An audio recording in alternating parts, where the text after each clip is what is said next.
à toi et bienvenue sur Kanout Télé. Je suis très heureuse de te retrouver aujourd'hui pour un haul manga de décembre et de janvier. Par contre, est-ce que j'ai su lire tout ça en 2 mois? Oui. N'hésite pas à t'abonner pour me prêter ta force sur YouTube, je te remercie.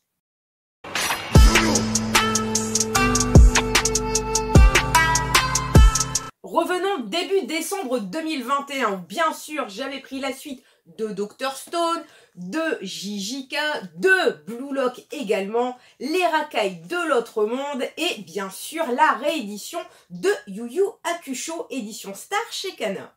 Cette première semaine de décembre, je ne vais pas trop m'attarder dessus, à part si tu ne connais pas vraiment cette licence Yu Yu Hakusho, je t'invite à aller la découvrir.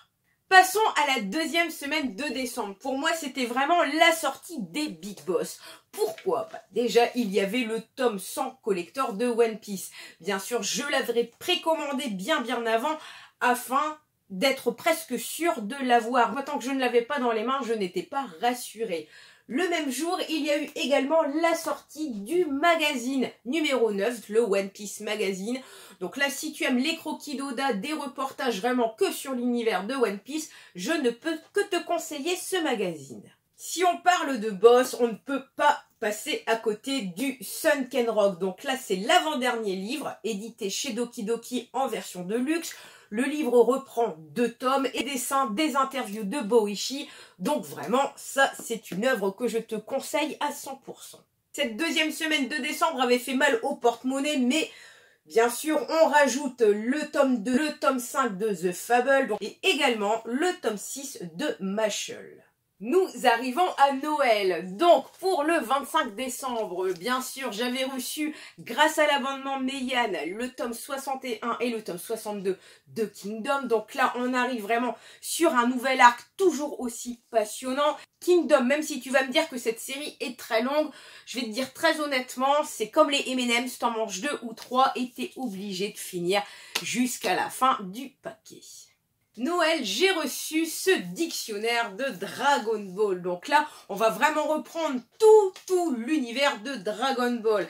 Tous les personnages, les lieux, les attaques, les anecdotes, des dessins exclusifs. Ce livre est une vraie pépite pour tous les fans de Dragon Ball. Nous voilà arrivés en 2022 avec les achats du mois de janvier.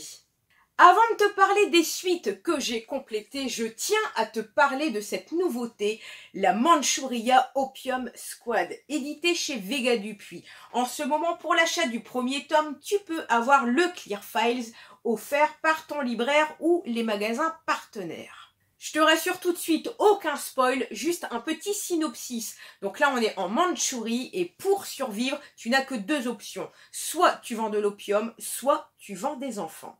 L'univers y est très dur, les dessins sont très réalistes et c'est vraiment pour un public averti. Toujours au mois de janvier, donc la suite des aventures de Senku Dr Stone avec ce tome 19 paru chez Glénat. J'ai toujours un immense joie de lire la suite des carnets de l'apothicaire. On retrouve toujours les aventures de Mao Mao, cette botaniste qui ne lâche rien et voit tout dans le palais de Jade.